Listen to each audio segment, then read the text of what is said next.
Assalamualaikum warahmatullahi wabarakatuh. Balik lagi di channel Mang Adun. Apa kabar semuanya? Semoga baik-baik saja ya. Amin. Oke, di info sip kali ini ada sebuah informasi yang menurut gue sangat menarik untuk kita simak. Ya, ini sampai banyak banget bisa dikatakan Twitter circle ya, atau lingkaran Twitter yang akun-akun dengan atas nama Pai lah, kayak Pinews atau Falcon apa dan sebagainya, itu banyak yang nge-tweet lah gini, yaitu soal kutipan yang disampaikan oleh salah satu pendiri Pai Network ya, yaitu Dr. Nicholas. Dan kita coba lihat sama-sama ini dari pihak News. Jadi Hoka News tuh awalnya nge-retweet terus dibagikan lagi sama pihak News ya. Ini mungkin khusus bagian membagikan informasi dari Hoka News nih, sampai dikatakan akunnya tuh pihak News ya. Nah, ini diartikan atau terjemahnya itu saya tidak mengerti apa arti pompa dan buang di sini.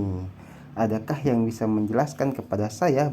Itu breaking newsnya, yaitu Dr. Nicholas Kokalis. Kami tidak mencoba membuat cryptocurrency pem andam. Kalau pakai kayak gitulah ya pokoknya ya bahasa Inggrisnya. Cepat di sini gitu. Jadi Dr. Nicholas ini tidak mencoba membuat cryptocurrency yang semacam memompa terus membuang. Nah, itu memang ya kita tahu ya, beliau orang cerdas lah, luar biasa, jenius lah ya gitu.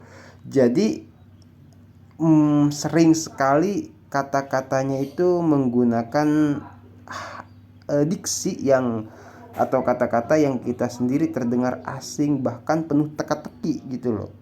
Oke, gue mau ngajak langsung ke sedikit ya, gue kutip dari Hoka News ini, karena kalau banyak-banyak takut kena klaim hak cipta. Di sini dikatakan pompa dan buang mengacu pada praktik di mana sekelompok individu dengan sengaja mendorong harga mata uang kripto dengan cepat melalui promosi berlebihan dan tindakan manipulatif atau menipu lah ya gitu lainnya. Begitu harga mencapai puncaknya, mereka menjual aset dengan cepat, menyebabkan harga jatuh secara tiba-tiba. Hal ini mengakibatkan kerugian bagi investor yang tidak mengetahui praktik manipulatif ini. Oke. Namun jaringan Pai secara tegas menegaskan bahwa itu tidak terlibat gitu loh.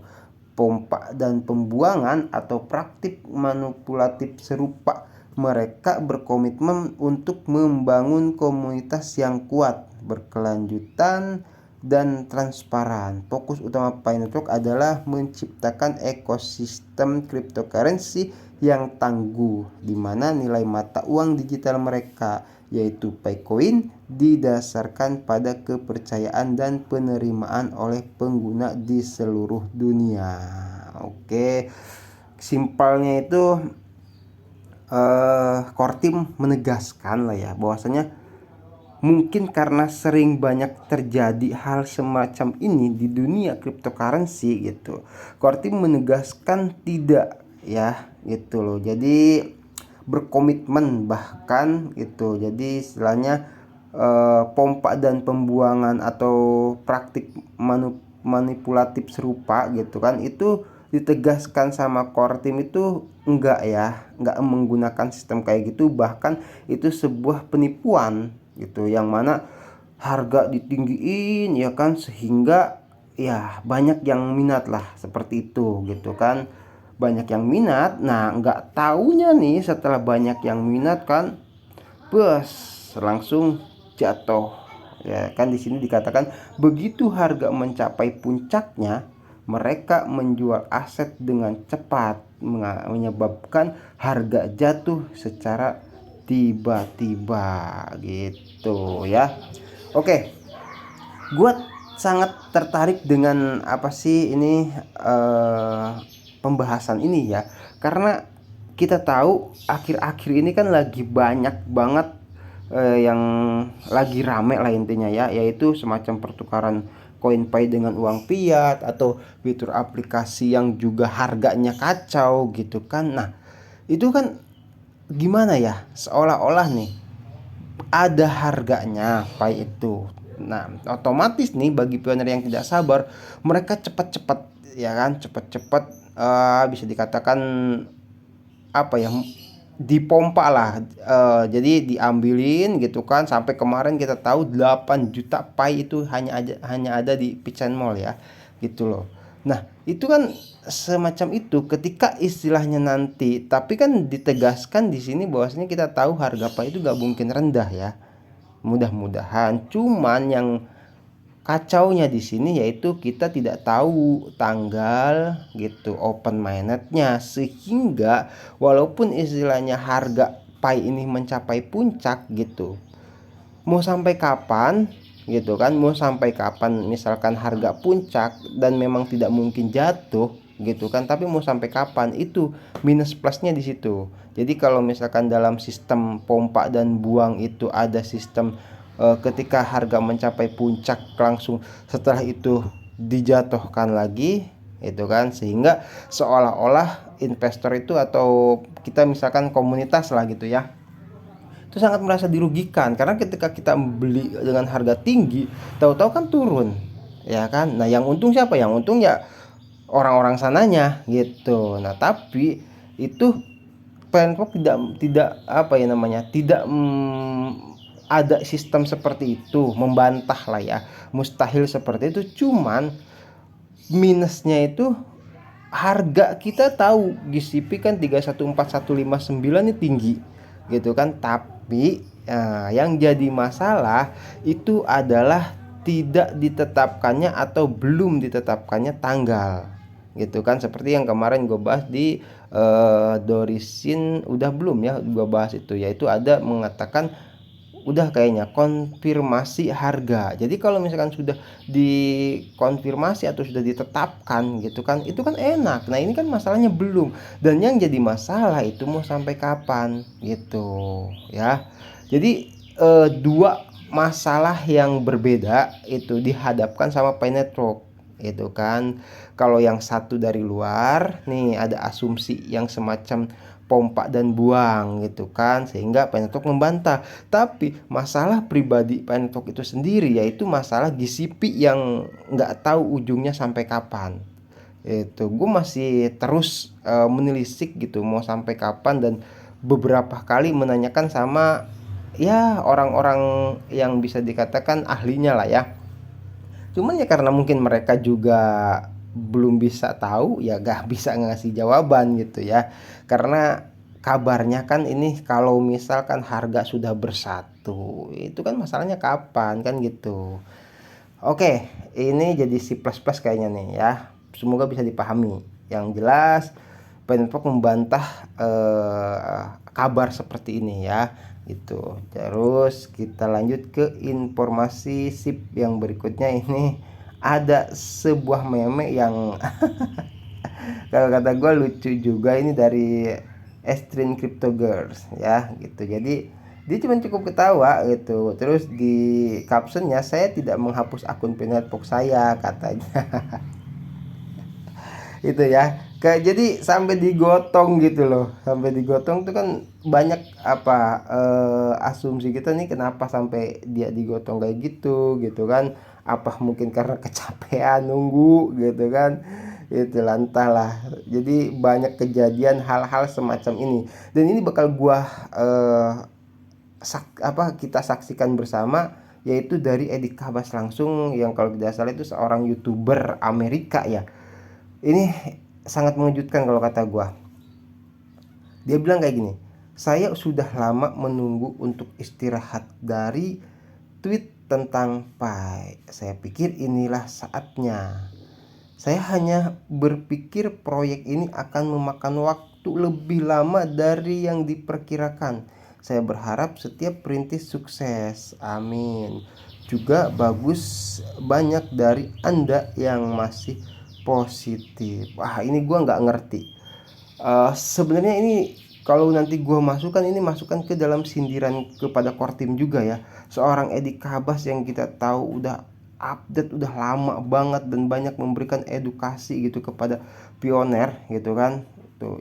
Sementara sampai mengatakan sebenarnya dia udah lama banget lah gue pengen vakum gitu kan dari ngebahas soal Pi. Karena apa, mungkin dia capek lelah atau mungkin dia punya target gitu kan. Kalau misalkan 2023 nanti pas bulan Juni misalkan gitu tidak open match juga, ya udah gue terpaksa angkat tangan, nggak bakal bahas Pi lagi. Mungkin karena udah ngeblank ya gitu loh, udah ngeblank banget, nggak tahu mau bahas apa lagi, keadaannya stay di situ-situ saja gitu loh. Duh, sampai Edi Kabas ya bisa dikatakan undur diri lah itu. Nah ini kacau lah pokoknya ya, kacau kacau kacau. Tapi dia berharap katanya gitu kan, saya berharap setiap perintis sukses gitu juga. Bagus banyak dari Anda yang masih positif gitu, jadi jangan ngikutin langkah dia lah, intinya seperti itu ya gitu. Karena beliau memang sudah paham.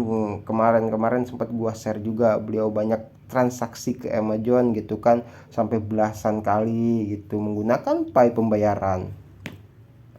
Terus ada apa lagi? Ini yang lagi rame juga gitu. Baru saja Pioneer mengusulkan dari Pinusia kepada Picor Team, izinkan Pioneer lulus sertifikasi PKYC dengan biaya sendiri. Apa pendapat Anda tentang rencana ini? Oke, gue nggak tahu ini sebuah rencana atau apa gitu. Cuman katanya ada yang mengusulkan seperti itu. Dan kalau memang ini benar terjadi gitu kan, gue nggak tahu masalah cara pembayarannya karena kan gue gaptek ya. Barangkali ada yang tahu ya misalkan, atau core team memberikan apa, nggak ngerti gue. Harus dibentuk sistem lagi mungkin untuk ya, secara logika kan gini. Kalau misalkan yang punya ya, ini sebenarnya informasi lama yang waktu itu sempat beredar gitu kan, cuman ini diangkat lagi gitu, sampai ada bahasa kayak gini. Kalau tidak salah ini PKYC per satu orang loh, biaya per satu orang nih lah ya. Kenapa waktu itu core team juga sampai keteter masalah biaya operasional gitu. Satu orang tuh bisa mencapai 2 jutaan gitu, $160 lah kalau tidak salah itu ya, berarti kisaran 1,5 jutaan atau maksimalnya 2 juta. Nah, kita kalau misalkan bagi orang punya sangat menguntungkan gitu kan, tapi kan bagi yang tidak mampu gitu kan, gue aduh duit segitu dari mana gitu kan, gue harus bisa lulus KYC gitu. Nah, itu menyedihkan karena bisa keluar jalur lagi yang katanya core team kan ingin membawa lebih banyak orang ke Web3 dan merasakan blockchain gitu ya. Itu kata gue kacau. Kalau sampai ini terjadi bisa kacau lagi gitu, lebih parah lah keadaan core team kan gitu.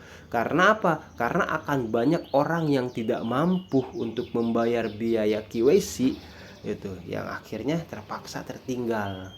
Itu nggak tahu, mungkin bisa saja kan seperti ini. Ya udah, kalau misalkan dari Pioneer, entah saudara atau siapa, udah lu dulu aja, nanti kalau misalkan udah open mainnet dan KYC masih berjalan, ntar gue pinjam dulu uangnya, bisa kayak gitu kan. Gitu ya. Oke, ini sebenarnya informasi udah lama dan nggak tahu gua, ini yang jelas lagi rame juga gitu dibicarakan. Kalau kata gue ini bukan solusi atau alternatif yang ya bisa diandalkan untuk soal QC ya itu. Terus ini dari Siba kan, udah lama nggak nge-tweet Pi ya, tapi nge-tweet lagi itu saya. Jadi dikatakan tim Picor berdedikasi untuk membuat jaringan Pi dapat diakses semua orang. Nah, ini kan membantah soal tadi, terlepas dari keahlian teknis dan atau status keuangan. Jadi nggak peduli tuh mau dia pengangguran kayak mau dia orang mampu, orang nggak punya gitu kan. Itulah yang membedakan kami dari cryptocurrency lainnya. Kata Pi Network seperti itu ya, kata core team gitu loh. Jadi kalau misalkan ada asumsi sampai seperti ini, aduh, kata gue kurang logis lah ya. Ya walaupun itu banyak pionir yang mengusulkan gitu kan, cuman ya mungkin yang pionir yang mengusulkan ya orang yang mampu. Kalau yang tidak mampu kan repot. Itu ya gue boro-boro duit 2 juta gitu kan, Bang Emok aja belum. Oke, udah semua ya, nggak apa-apa lah, ini jadi C++ karena emang pembahasannya itu bisa dikatakan menarik banget kalau kata gue untuk diikuti gitu. Oke, siap. Thank you. Gua ini mudah-mudahan suaranya bagus ya, karena gua nih lagi di rumah kakak di tempat kelahiran gua gitu kan. Itu nggak di base camp. Gua kemarin biasa setiap hari Minggu tuh ya kumpul-kumpul lah gitu ya. Dan sekarang gua masih di sini. Oke. Semoga semuanya diberikan keberkahan juga ya. Thank you buat semuanya yang udah like, comment, subscribe ya di channel Mang Adun, yang stay selalu gitu membagikan video gua juga silahkan ya ke semua sosial media. Oke, terima kasih. Nanti gue lanjut lagi di informasi Network yang lainnya ya. Oke, gue Mang Adun pamit undur diri dulu. Wassalamualaikum warahmatullahi wabarakatuh. Bye bye.